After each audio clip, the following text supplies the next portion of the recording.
Seorang bocah kelas 3 sekolah dasar tewas tenggelam di Sungai Anyar, Kabupaten Mojokerto, Jawa Timur.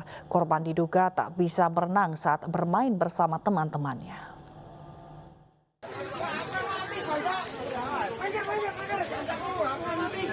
Warga Desa Canggu, Kecamatan Jetis, Mojokerto, Jawa Timur, akhirnya menemukan Satria Wicaksono, 9 tahun, yang hilang tenggelam saat berenang di sungai.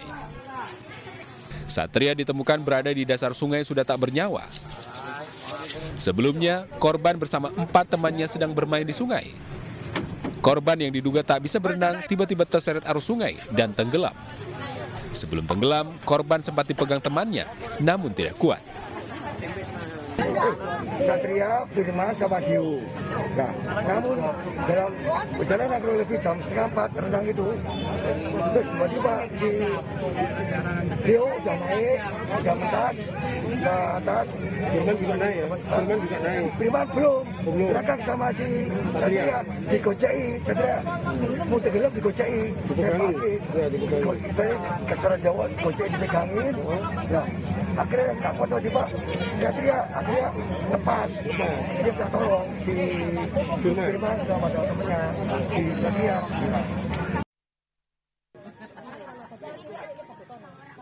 Dari hasil identifikasi, polisi memastikan tidak ada tanda-tanda kekerasan pada tubuh korban. Korban dibawa pihak keluarga untuk kemudian dimakamkan. Dari Mojokerto, Jawa Timur, Solahuddin Anyus melaporkan. Seorang wanita di Palembang menjadi korban penganiayaan seorang pria yang diduga mantan suaminya. Video penganiayaan itu ramai di media sosial.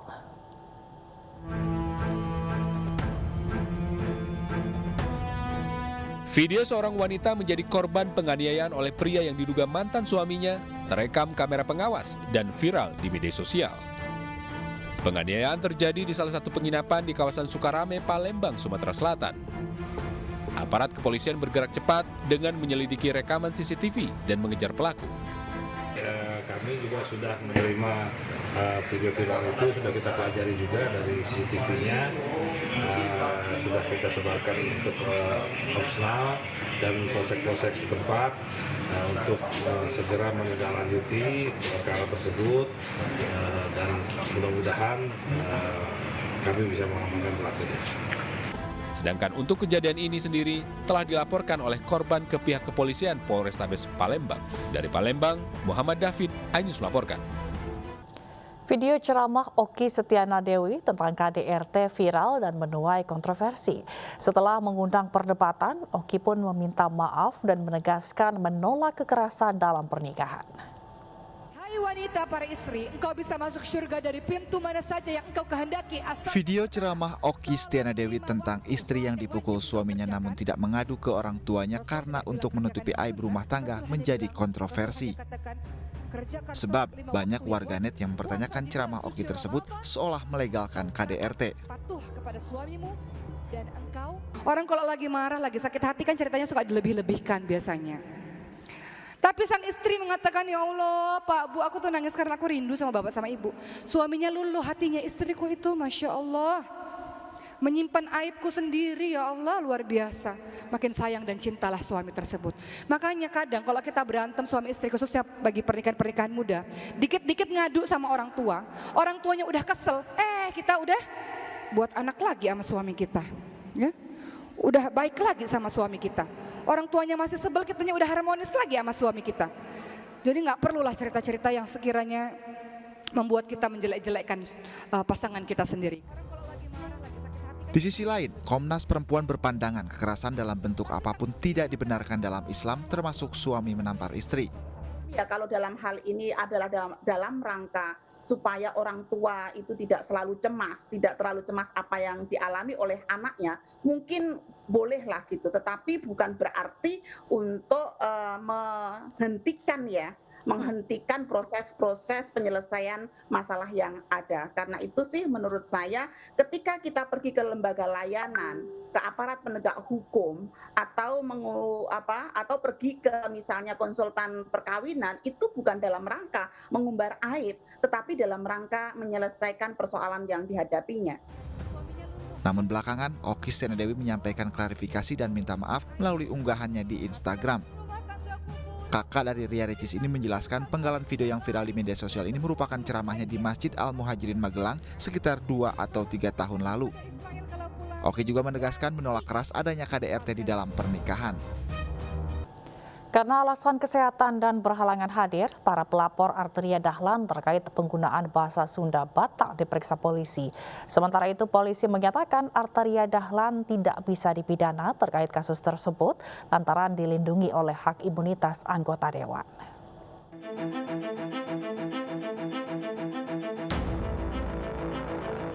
Para pelapor anggota Komisi 3 fraksi PDI Perjuangan Arteria Dahlan dalam kasus dugaan ujaran kebencian batal menghadiri pemeriksaan di Polda Metro Jaya. Para pelapor yang terdiri atas sejumlah organisasi dan komunitas budaya Sunda berhalangan karena alasan kesehatan. Pemeriksaan pelapor pun akan dijadwal ulang pekan depan.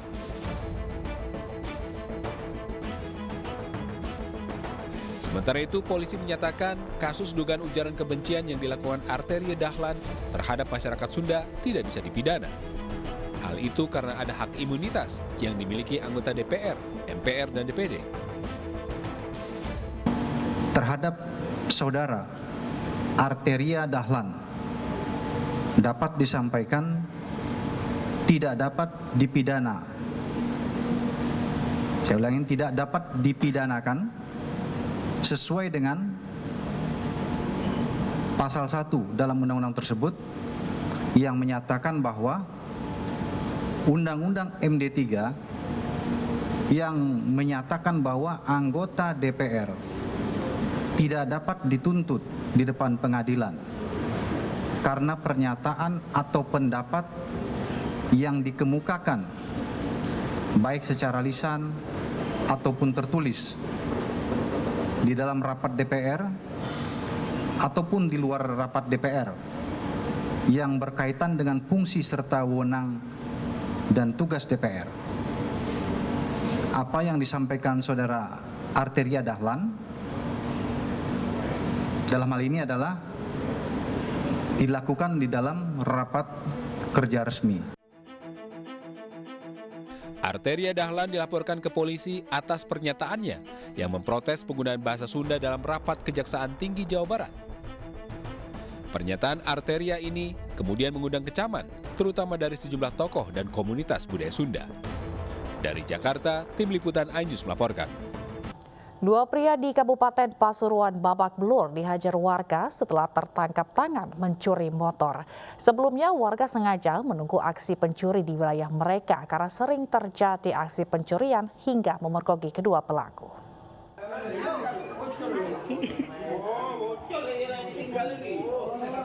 Kedua pelaku pencurian sepeda motor babak belur setelah dihajar warga di lingkungan Panggung, Kelurahan Kidul Dalem, Kecamatan Bangil, Kabupaten Pasuruan, Jawa Timur. Puluhan warga menangkap kedua pelaku dan menggeledah pelaku dan ditemukan kunci T serta sejumlah kunci serep. Warga menyebut jika pencurian kendaraan bermotor itu sering terjadi di kampung tersebut. Pelaku yang diduga akan melakukan pencurian kendaraan bermotor, di mana dua pelaku ini diserahkan dengan barang bukti yang didapat dari dua pelaku, yaitu beberapa anak kunci T yang digunakan untuk melakukan. Hingga kini kedua terduga pelaku pencurian kendaraan bermotor tersebut masih dalam penyidikan Polres Pasuruan. Dari Pasuruan, Jawa Timur, Jaka Samudra, iNews melaporkan. Belasan remaja anggota geng motor ditangkap polisi usai membusur seorang security di Goa, Sulawesi Selatan. 4 dari 10 tersangka berstatus pelajar.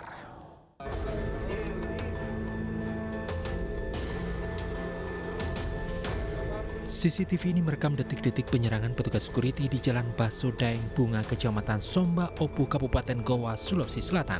Tanpa alasan jelas, belasan anggota geng motor yang membawa busur menyerang seorang petugas security. Berbekal rekaman CCTV, aparat Satreskrim Polres Goa meringkus 13 terduga pelaku. 10 diantaranya ditetapkan sebagai tersangka. Ironisnya, 4 dari para tersangka masih di bawah umur dan berstatus pelajar. Busur-busur ini Anda dapatkan dari mana? Dengan siapa yang membuat? Ahmad. Ahmad. Gitu. Ini Ahmad ya? Apa motifnya bikin geng itu? Apa motifnya? Untuk apa? Cuman ngumpul-ngumpul ngumpul-ngumpul. Ya maksudnya aksi jago gitu. Overacting di masyarakat. Gitu. Tidak boleh. Masyarakat rasa goa sudah aman. Para anggota geng motor awalnya berencana menyerang para pemuda yang biasanya bergerombol di pinggir jalan. Jadi 10 orang sudah ditetapkan sebagai tersangka atas kasus penyerangan kemudian pengerusakan dari pos security. Jadi korbannya juga kebetulan dari security yang ada di sekitar TKP, terdapat luka di kaki bagian kiri, terdapat luka panah yang dilontarkan busur oleh salah seorang pelaku. Dari tangan tersangka, polisi menyita sejumlah busur, ketapel, senjata tajam, serta batu. Para tersangka kini dijerat pasal 170 KUHP dengan ancaman 5 tahun penjara. Dari Kabupaten Goa, Sulawesi Selatan, Bukma Ainus melaporkan. Kepolisian Sektor Tarumajaya, Kabupaten Bekasi, Jawa Barat mengungkap keterlibatan 2 terduga teroris yang menjadi penadah kendaraan bermotor. 2 pencuri masih di bawah umur.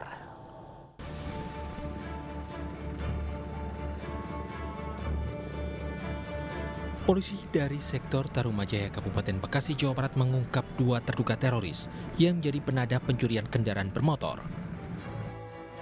2 terduga teroris menjadi penadah pelaku pencurian yang masih di bawah umur dengan usia 14 tahun dan usia 13 tahun.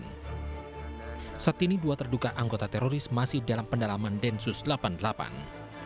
2 tersangka terduga teroris ini untuk sementara masih kita titipkan di tahanan Polres Metro Bekasi dan masih dalam pengembangan rekan-rekan Densus.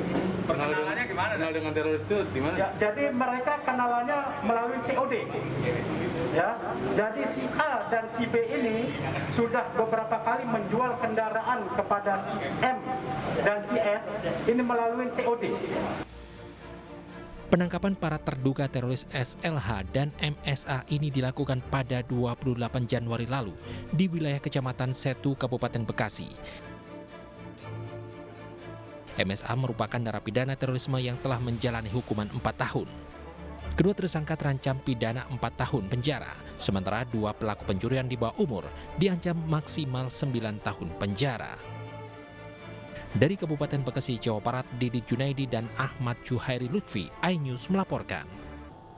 Berhasil meredam konflik, Polri pun memberi penghargaan kepada personel atas penanganan bentrok di Pulau Haruku, Maluku. Sebelumnya bentrok antar warga terjadi 25 Januari 2022 di Dusun Ori dan Kariu akibat persoalan lahan.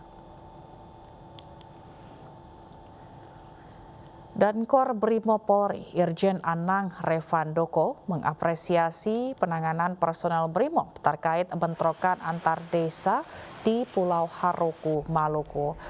Apresiasi diberikan kepada personel Brimob atas keberhasilannya membuat kondisi Pulau Haruku kembali normal, mencegah terjadinya konflik SARA di wilayah tersebut. Selain Polda Maluku, Anang juga memberikan penghargaan kepada sejumlah pihak, diantaranya pemerintah daerah dan Forkopimda.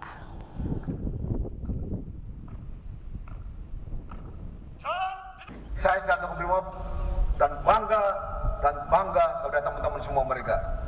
Kebanggaan ini adalah untuk negara kita dan kita semua tahu bahwa teman-teman Sabrimob yang ada di Maluku telah mewarisi darah-darah berjuang, darah-darah satria yang setia, berani dan ikhlas ketika negara memanggil.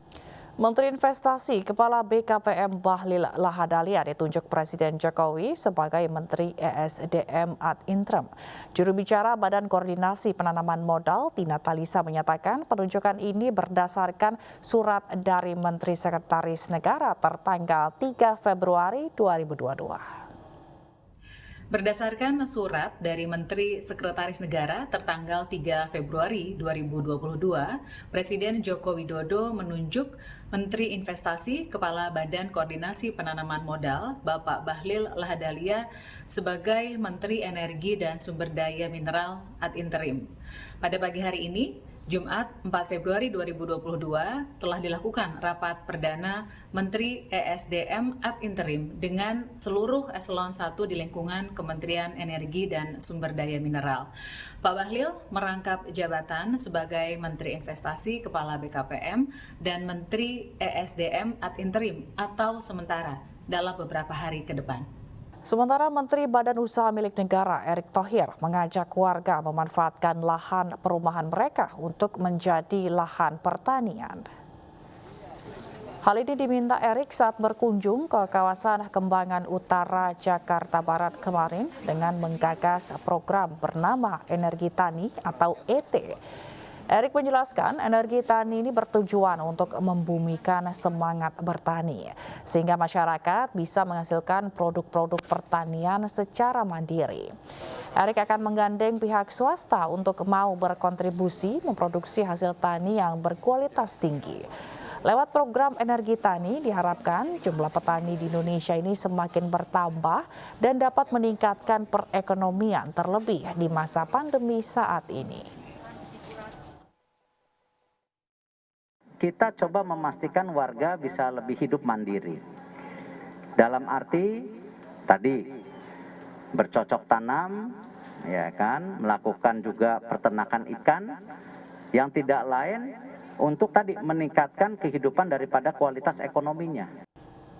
Puluhan usaha pembuatan kerupuk di Mandailing Natal, Sumatera Utara gulung tikar akibat tingginya harga minyak goreng. Sebagian usaha pembuatan kerupuk yang masih bertahan terpaksa mengurangi produksi dan mengecilkan ukuran kerupuk meski tetap masih merugi.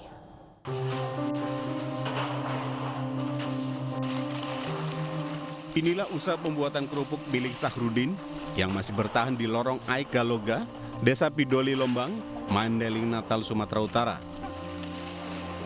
Sementara ada puluhan usaha serupa di desa tersebut, kini telah gulung tikar lantaran tingginya harga minyak goreng. Dalam beberapa bulan terakhir, kenaikan minyak goreng memang membuat usaha pembuatan kerupuk terus tertekan.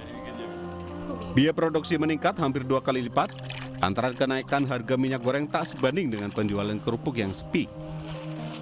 Sebagai wirausaha, di sini merasa